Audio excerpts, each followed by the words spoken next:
싱그러운 생명의 기운이 감도는 맑은 흰 꽃들의 정원, 여백.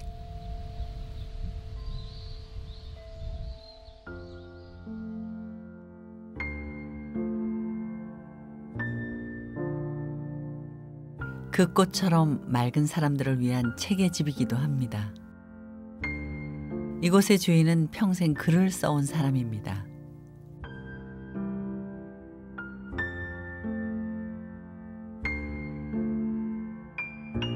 책을 손에서 내려놓을 때면 늘 꽃 속에서 파묻혀 지냈습니다. 망초꽃은 꽃 하나하나는 미미해요. 정말 미미해요. 그런데 이렇게 또 다 같이 모이니까 이렇게 이쁘네요. 소소한 순간이 모여 누군가의 역사가 되듯 미미한 꽃을 가꿔 이 모든 걸 일궜습니다.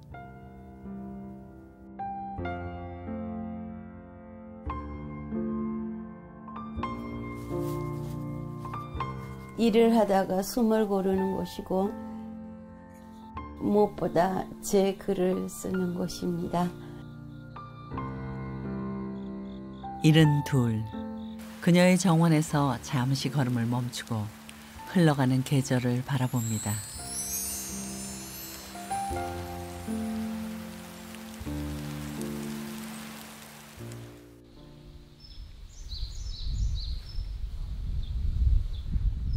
가만히 귀를 기울이게 되는 계절입니다.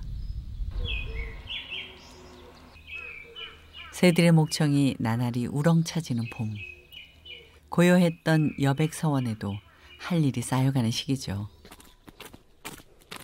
그녀도 눈뜨기 무섭게 호미자루를 쥐고 나섰습니다.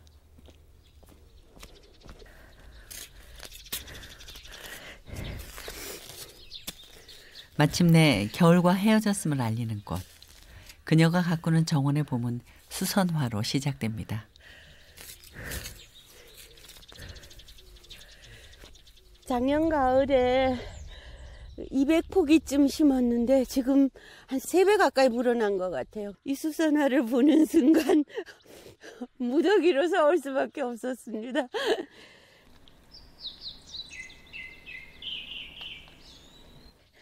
너무 예쁘죠? 이것 좀 보세요. 겉에는 크림색으로 6개 이파리가 있고 그 바깥은 또 이렇게 녹색이 이렇게 흘러요. 속에는 연연한 노란색이고요. 이렇게 예쁜 수선화를 본 적이 없어요. 안녕? 정말 인사하고 있는 것 같아요. 안녕? 정말로 웃어요. 이름 지읍시다. 웃는 수선화로. 선생님도 잘 웃으시네요. 저는 차이가 있습니다. 저는 웃어도 안 이쁩니다.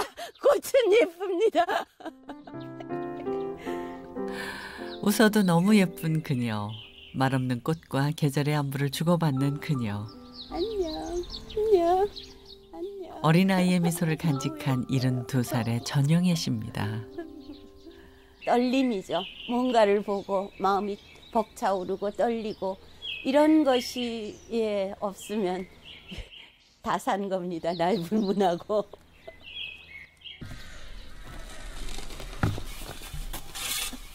삽과 호미가 몸의 일부처럼 익숙해진 것도 어쩌다 농부가 되어 넓은 정원을 이만큼 가꿀 수 있었던 것도 꽃과 나무가 전해준 그 떨림 때문이었습니다.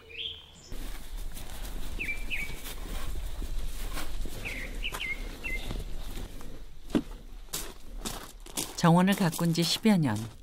이젠 농사에도 제때가 있음을 몸이 먼저 압니다. 됐다. 됐다.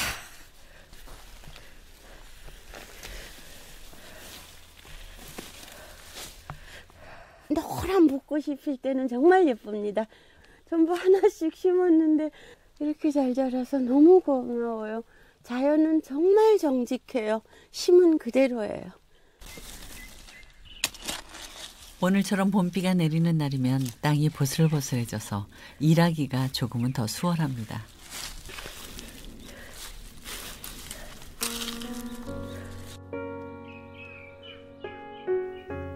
봄비는 모든 생명 있는 것들을 위한 자연의 축복이죠.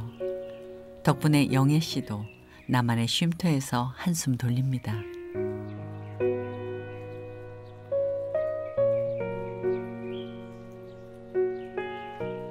대학에서 학생들을 가르치다 몇 해 전 은퇴한 그녀. 다들 이젠 쉬어가라 했지만 멀쩡한 손을 놀릴 순 없었습니다. 제 손 안 거치고 여기 서 있는 나무는 없습니다. 전부 다.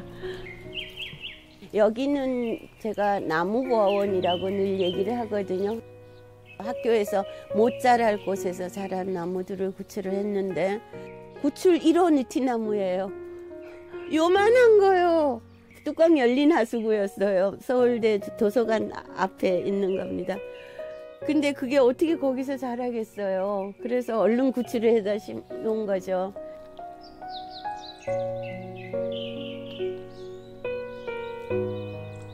그렇게 10년 새 황량했던 골짜기는 이렇게 뜰이 되고 숲이 됐습니다.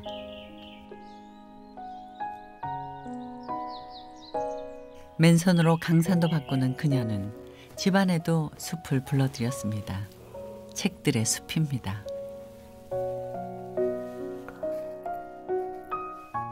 직접 번역한 책도 눈에 띕니다. 교수이자 번역가이며 세계적인 괴테 연구가인 영애 씨.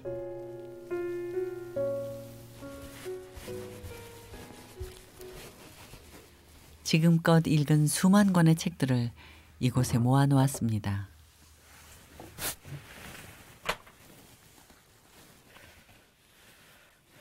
웬만한 도서관에 버금갈 정도입니다. 지금 보시는 공간 전부가 손님을 위한 공간입니다. 일반 공개일은 한 달에 하루, 마지막 토요일밖에 안 됩니다. 왜냐하면은 달리 관리인이 없습니다. 저 혼자 있어서.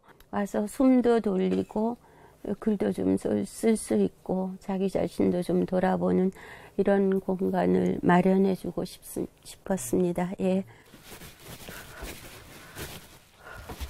문을 통과할 때마다 새롭게 나타나는 책들의 공간.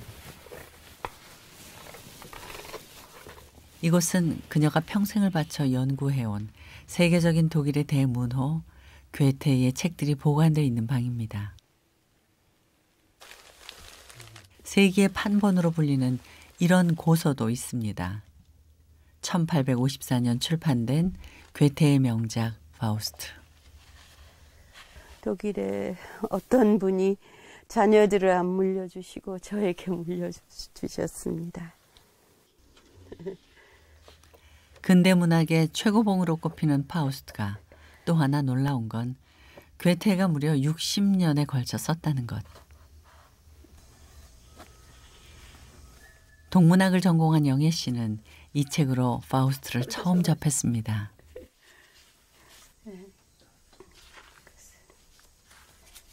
세월이 갔습니다. 세월이 갔습니다. 파우스트는 1974년부터 계속 읽어서 40년 이상 읽고 나서 번역을 했습니다. 40년을 읽고 나니까 겨우 이제 번역을 좀 할 수 있는 수준이 됐는데 한 작가가 일생을 거쳐 쓴 글을 허투루 옮길 순 없었습니다. 평생 선생으로 살아온 그녀는 그런 사람입니다. 빗물에 다리가 떠내려가면 학교에 갈 길이 막혀 발을 굴렀다는 가난한 산골 출신의 그녀.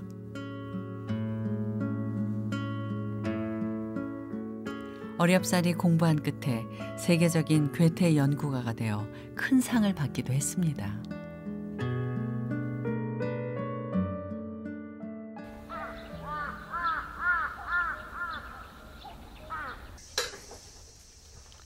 그런데 참 소박하죠?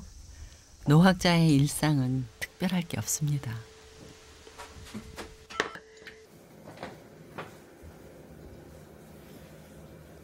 서원 한켠에 딸린 작은 방.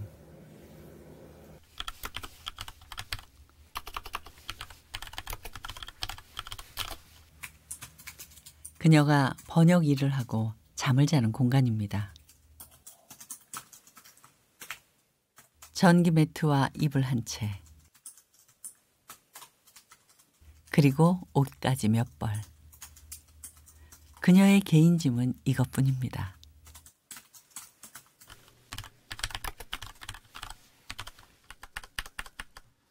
요만큼만 자리가 있으면 됩니다. 무슨 침대 같은 거 다 필요 없어요. 이 책상은 제 딸이 초등학교 때 쓰던 겁니다. 제 딸이 지금 40살입니다. 어젯밤에도 3시 반까지 일을 하다 보니까 많이 지쳐서 지치면 쓰러지고서 자고 눈 뜨면 일하고 뭐 그러고 사는 거죠.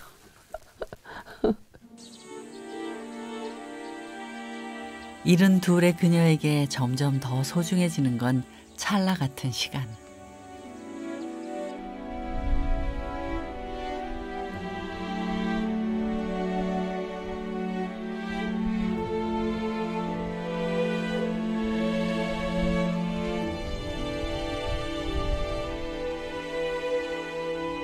어느새 계절은 흐르고 흘러 서원의 뜰은 눈부신 초록의 세상으로 변했습니다.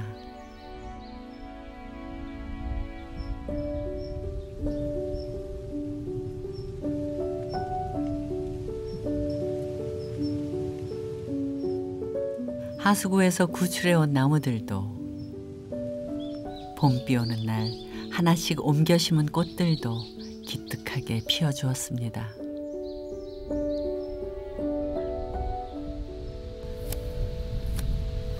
(5월의) 마지막 주 토요일, 오늘은 여백의 뜰을 일반인들에게 공개하는 날입니다.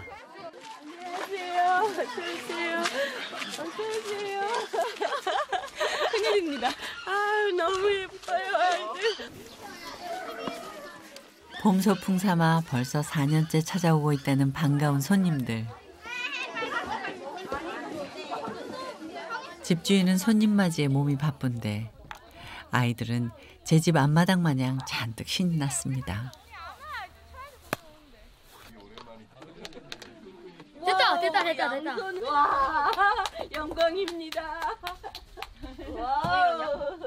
선생님이 이렇게 우아하게 지금 앉아 계시지만 새벽부터 풀 뽑고 네, 믿어지지가 않지 않으세요?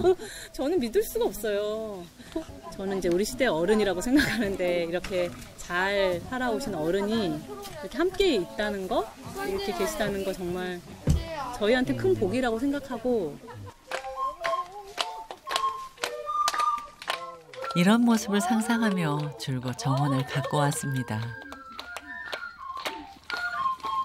정원의 주인은 이들이고 영애 씨는 뒷줄에서 힘껏 응원의 박수를 쳐주고 있을 뿐. 제가 마지막 수업에서 제 노후 직업을 천명을 했는데요. 제 노후 직업은 박수부대입니다.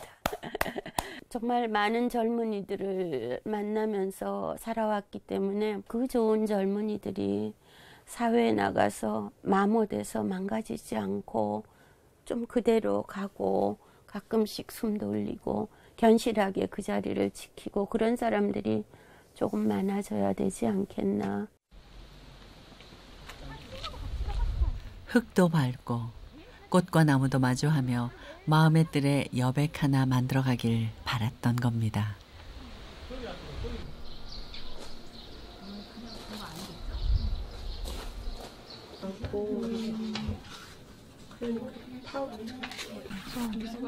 정원은 물론 서원의 모든 책도 모든 사람들과 공유하고 있습니다.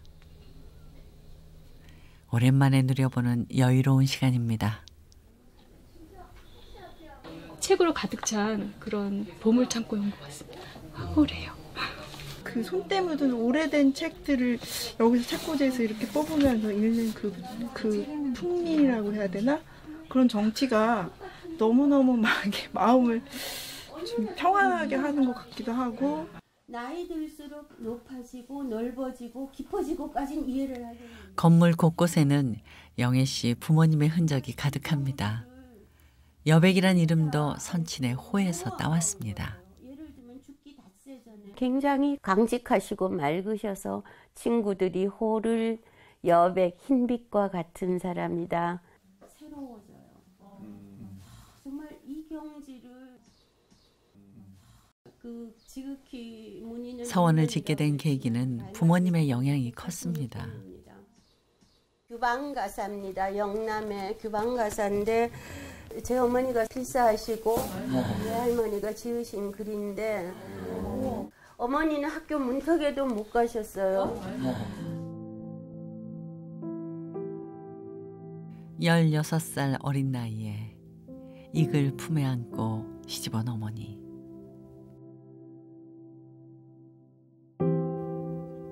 가난한 시골 종갓집의 맏며느리였던 어머니는 30년 병을 앓다 돌아가셨습니다.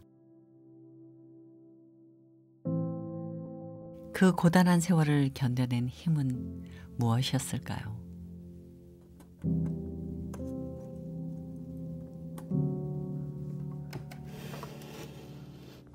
그 단서가 여기 있습니다.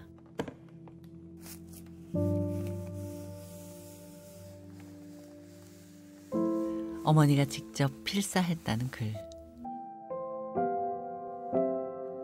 종이 조각이 다 해질 때까지 읽고 또 읽었을 어머니의 마음은 또 어땠을까요? 신행 가는 아이들아 섭별과 들어보게 인간 세상 서른 것이 생이별 제일이라.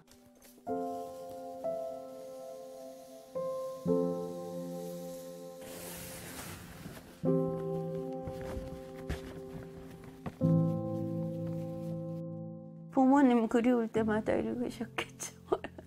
그리울 때마다 읽으셨겠죠. 70살에 돌아가셨는데 돌아가시기 직전까지 친정에 단 한 번도 못 가셨습니다. 돌아가시기 직전에 제가 한번 모시고 갔어요. 모시고 가면 뭐예요? 거기 아무것도 없는데. 아무것도.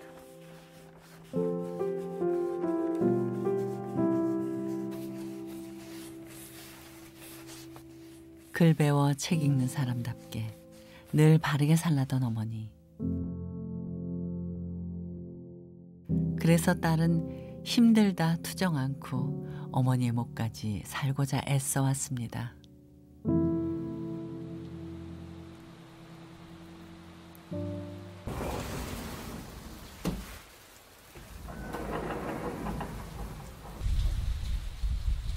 뜰에 빗소리가 가득합니다.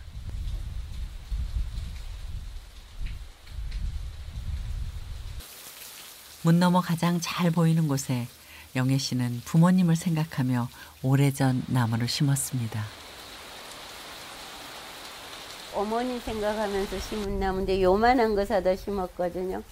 저렇게 멋진 나무로 자랐어요. 두 분 다 한 분이라도 여기 좀 와보셨으면 얼마나 좋아하실까 하는 생각은 있지요.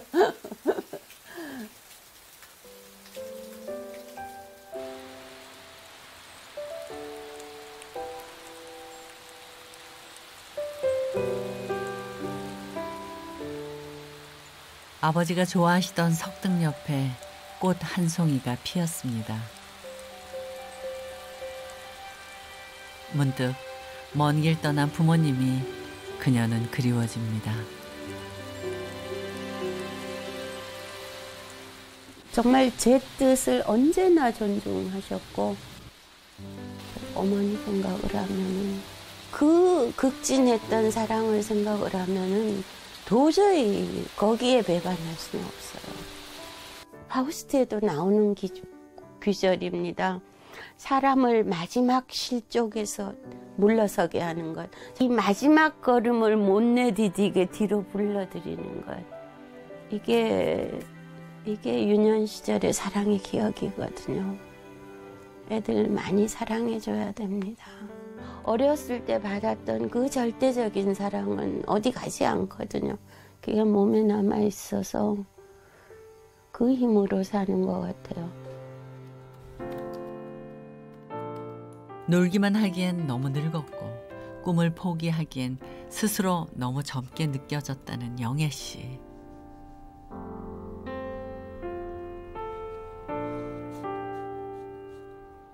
그래서 그녀는 지금 괴테마을 조성이라는 새로운 꿈을 꿉니다.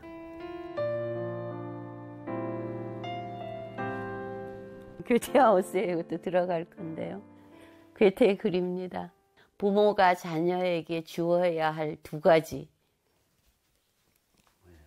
답을 한꺼번에 써놓으면 될까요? 떼어서 써놓을까요? 고민 중입니다. 고민 중인데 답은 날개와 뿌리입니다. 날아갈 수 있는 꿈을 줘야 되는 거고 붙들어 매지 말고 그러나 자기가 설 수 있게끔 뿌리 내릴 수 있는 힘을 줘야죠. 3년 전부터 직접 설계하며 구상해 왔습니다. 서원에서 얼마 떨어져 있지 않은 이곳에 괴테마을을 짓고 자연과 어우러진 정원을 만들겠다는 게 그녀의 포부.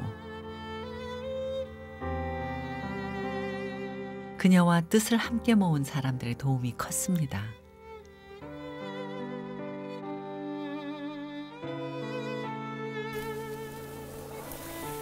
여기 첫째 연못이 있거든요.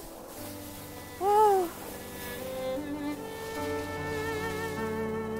아, 살았다. 노랑붓꽃.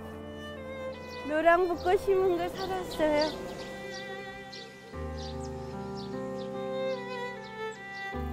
그녀가 서원에서 옮겨 심은 붓꽃입니다. 다 살았어요. 다 살았어요. 자라는 모든 것에 박수입니다. 이 잡초 더미 속에서 뿌리 다 내렸어요. 시간이 가면은 정말 많아져요. 잘 자라거든요.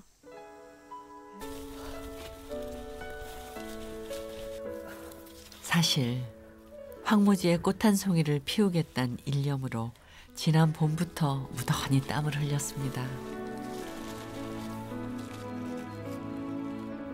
보이지 않는 곳에서 묵묵히 땅과 세월을 경작하고 있던 그녀.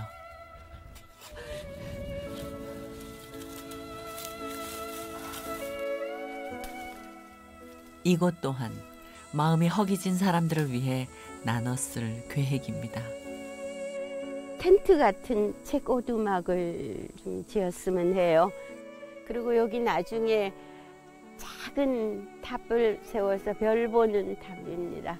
자연 속에 스머프 마을처럼 뭐가 조그만 게 조금 들어있는 조그만 자기 책 오두막에 앉아서 좀 그냥 하늘만 보든지 그런 조금 숨 돌리는 공간이요. 그녀에게 꿈이란 나이가 들수록 더욱 절실해지는 소망입니다. 저로서는 갚는 방법입니다. 저는 이제 필요한 게 없어요. 필요한 게 정말 없어요. 방도 조그만 거 있고 더 필요한 게 없어요. 정말 명리를 찾으려고 뭔가 득을 보려고 한다면 결코 버리지 않을 일이어서.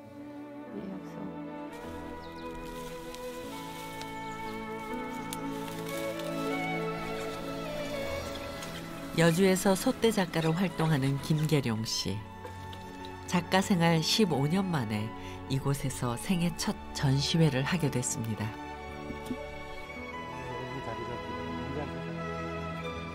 영애 씨는 정원을 내어주는 걸로 꿈 가진 이들에게 격려의 박수를 보냅니다.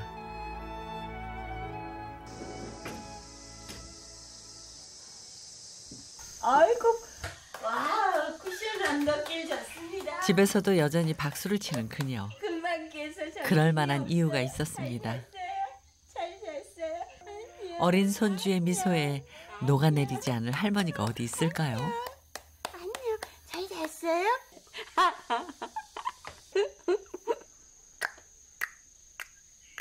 반짝반짝 작은 별 아름답게 빛나요.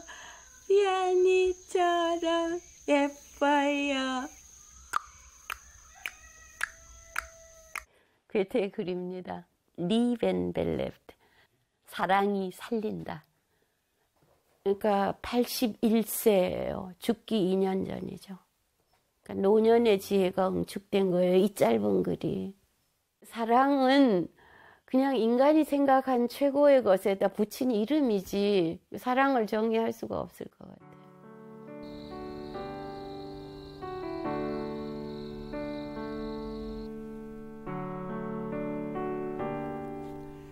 이 밤 그녀의 작은 방에 또다시 불이 밝혀졌습니다. 70평생이 주경야독의 삶이었죠.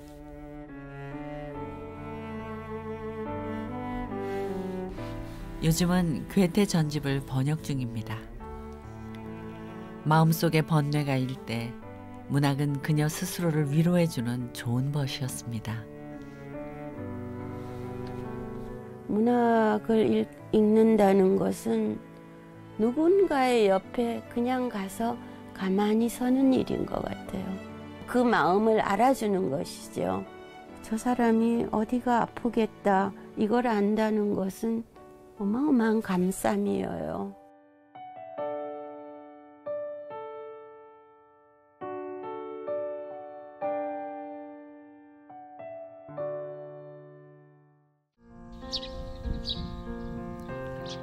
타오르던 단풍도 서서히 떠날 준비를 하는 11월의 아침. 5인분 노비에서 잠시나마 해방되는 계절이죠. 오솔길을 오르며 사색의 여유를 만끽해 봅니다. 그녀가 만든 괴테의 길입니다.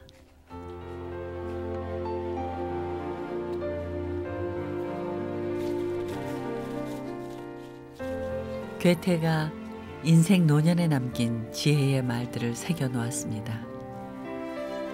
그중 영애 씨가 가장 좋아한다는 한마디는 바로 이것. 제가 제일 싫어하는 말이 뭐로 가도 서울로만 가면 된다입니다. 여기는 그 반대 말입니다. 예, 올바른 목적에 이르는 길은 그 어느 구간에서든 바르다. 바르게 살면 손해볼 것 같지요? 예, 제가 조금 버릇없이 말하겠습니다. 살아봤더니 바르게 살아도 괜찮아요. 바르게 산다고 그렇게 꼭 손해보고 사는 거 아니에요.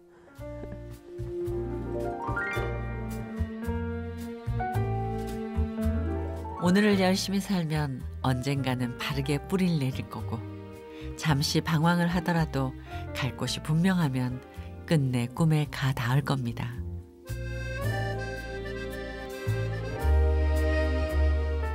일은 둘, 그녀가 세상에 보내는 박수갈채처럼 여백의 뜰에도 맑은 눈이 내립니다.